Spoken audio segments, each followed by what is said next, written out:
Hey guys, welcome back to my channel. Sorry I never posted the Arrows Toward Chance part 2. I've been really busy lately. I'm so sorry. I will try to get that out when I have the time. But right now I felt like making a long form video, my first ever, where I talk about my predictions for the Tortured Poets Department, which comes out April 19th. Clear your calendars. So yeah, before I jump into breaking down the tracks, I just want to say, I know a lot of people think that the Tortured Poets Department is going to be more similar to Folklore than Midnight's because of the album cover.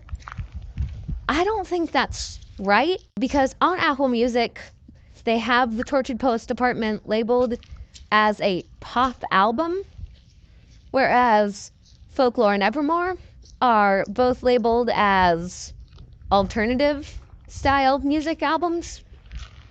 So I think that it's going to be slightly more similar to Midnight's. Obviously, I think it's going to be like its own new thing.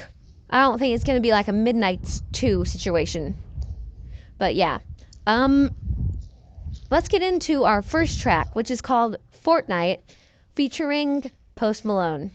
I think for sure this song is going to be like almost like a transition from Midnight's to this new album. And there's going to be probably some Joe references, given that Fortnite is typically a British term. You don't hear the term Fortnite being used in the Americas unless it's being referred to the video game. Fortnite Taylor's version comes out on August 19th, or April 19th. Confirmed, guys. Mark your calendars. No, but yeah, I think that the song is definitely going to be more like a transition song from Midnight's to the Tortured Poets Department. And I already know that Post Malone is gonna have like an awesome verse in there, like how Future had his verse in Endgame. And it's gonna be a great song. Anyway, our next song is the title track called The Tortured Poets Department. Now, I found it really interesting that this song was explicit, given that it's a title track, which none of Taylor's previous title tracks have been explicit. So I think that's gonna be pretty interesting. Probably doesn't mean anything, but this song is going to like set us up for the style of the album and like what the album is about, pretty much. The next song is called My Boy Only Breaks His Favorite Toys. I think this song, a lot of people think that it might be like throwing shade at Joe, but I think this song is gonna be more about how like Joe made mistakes in the relationship, and so did I. But I think it's gonna be like talking about a few very specific moments in that relationship. And the next song is called Down Bad, which I think is going to be more like a lighthearted, like love song almost, about how Taylor was so in love with Joe, she was down bad. Almost like lyrically maybe similar to Paris, about how like I'm so in love that I don't know the exact lyrics. I'm so in love that I might start something, I don't know. But our next song is called So Long London, the infamous track 5. This song is going to hit hard, I know, but again, I don't think it's going to be like throwing shade at Joe. It's like an F you, I'm leaving sort of situation. but I think it's gonna be more like bittersweet in the sense of like a goodbye to Joe, if that makes sense. The next song is called But Daddy, I Love Him. Now, track sixes are infamous for like going from like a song that you would like sob your heart out to a song that you immediately get up and start breakdancing. Kind of like how Delicate and Look What You Made Me Do were back to back in Reputation. So I think it's gonna be more like an upbeat song. But I think it's also going to be like how Joe was asking Taylor to like potentially give up her career so they could start a family. And the next song is Fresh Out the Slammer. Now, Slammer being jail, don't know what that's about. I think it's definitely going to be sound similar to like vigilante shit, where it's just like heavy bass line, if that makes sense. Like vigilante shit again. But I also feel like it might be like lyrically similar to the bridge of Tolerate It, or like, what would you do if I break free and leave us in ruins, kind of thing. I think it's gonna be more about how like she's like fresh out the slammer, she's free from the relationship, and she's much happier now. Next song is called Florida with 3 exclamation points, featuring Florence and the Machine. I think the song is going to be very similar to one of the other songs on this album called I Can Do It With a Broken Heart, in the sense where it's like after the breakup went public, the first show that she played on the Eras tour was in Florida. So I think those 2 songs are probably going to be lyrically pretty similar, but I think this song is going to be more about how she was like dealing with the breakup and like trying to cope during the Eras tour. And the next song is called Guilty as Sin ? Now, take note of the question mark, because the term guilty as sin means something that you're undeniably guilty, like no doubts about it. But then Taylor added the question mark. So I think this is going to be more of a situation about her faults. How she was like, I did all these bad things, but did I deserve like the media's crap for the things I did? If that makes sense? So like, yeah, I did this, but was I really guilty as sin? The next song is Who's Afraid of Little Old Me?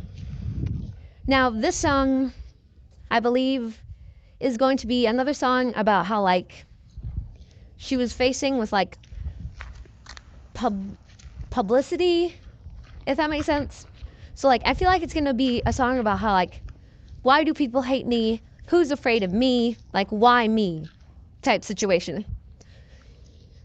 The next song is called I Can Fix Him, parentheses, no, really, I can.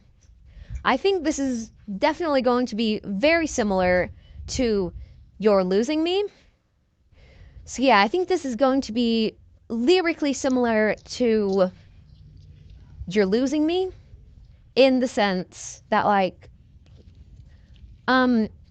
it's Taylor in an act of desperation trying to fix the relationship and piece it back together. Like, I can fix this, like I can, type situation.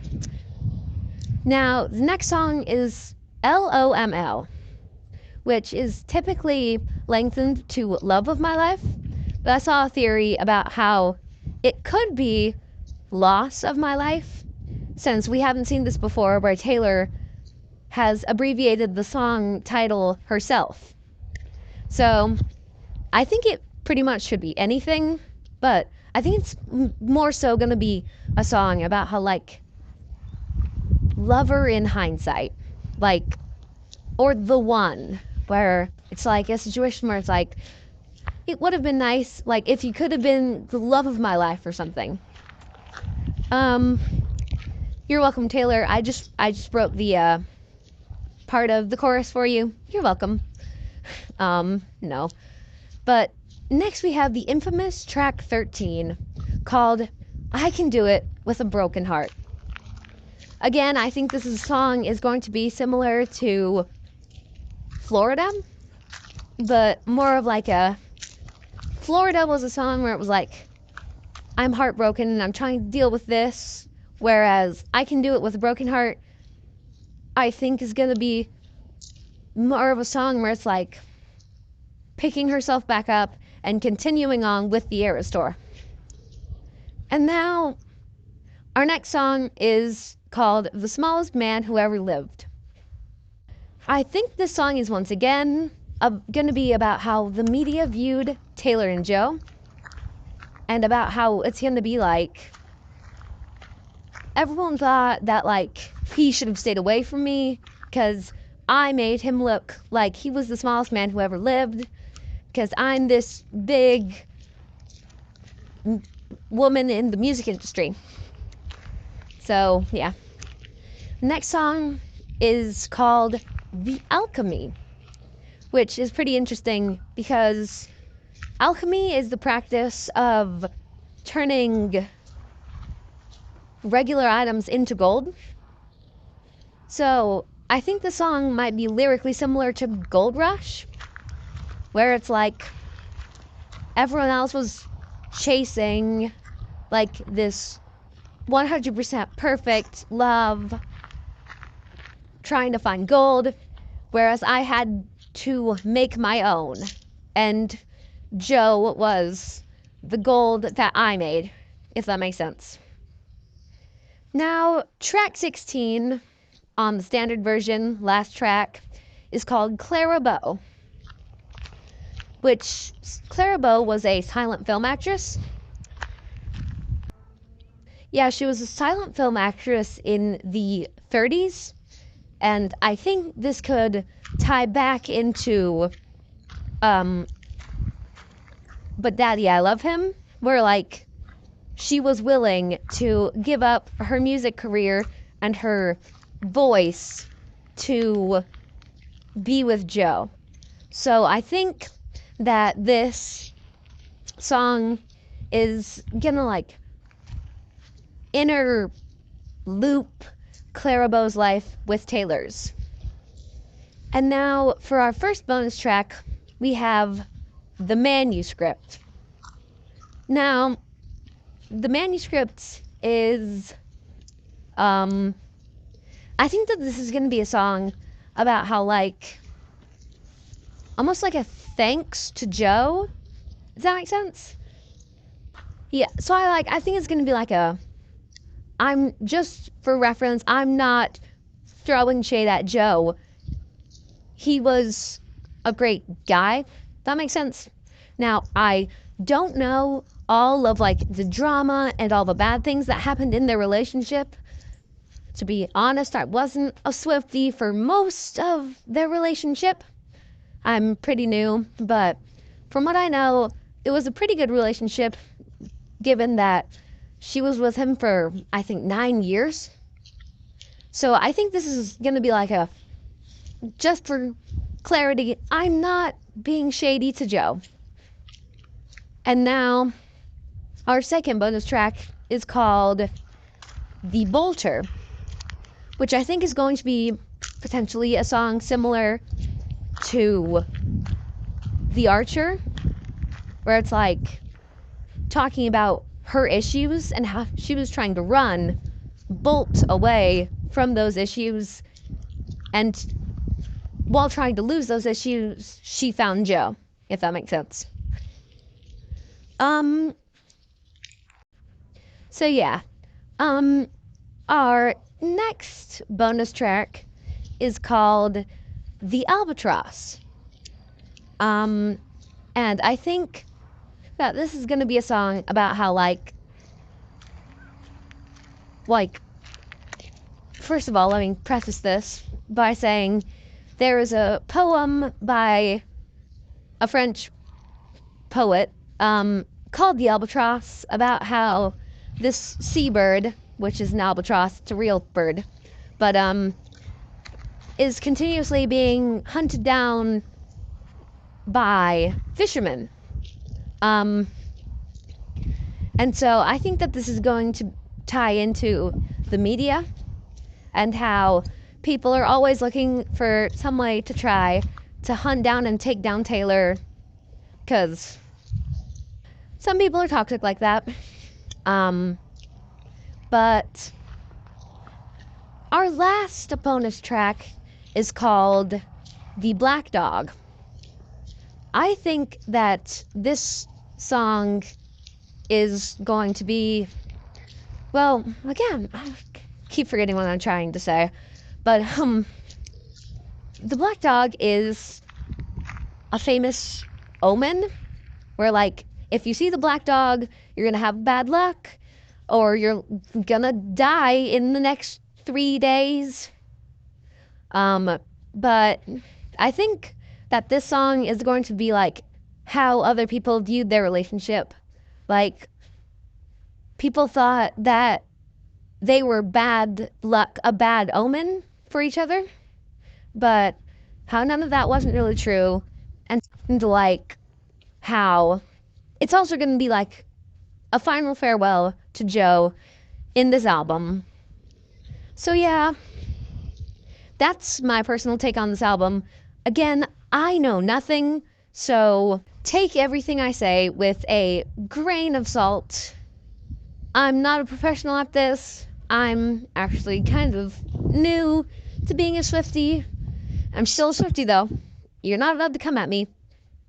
But yeah, hope you enjoyed the video, and I will try to get the Eras Tour Traditions Part 2 out soon. I've been really busy, but love you guys, and I will see you in the next video. Thanks, bye.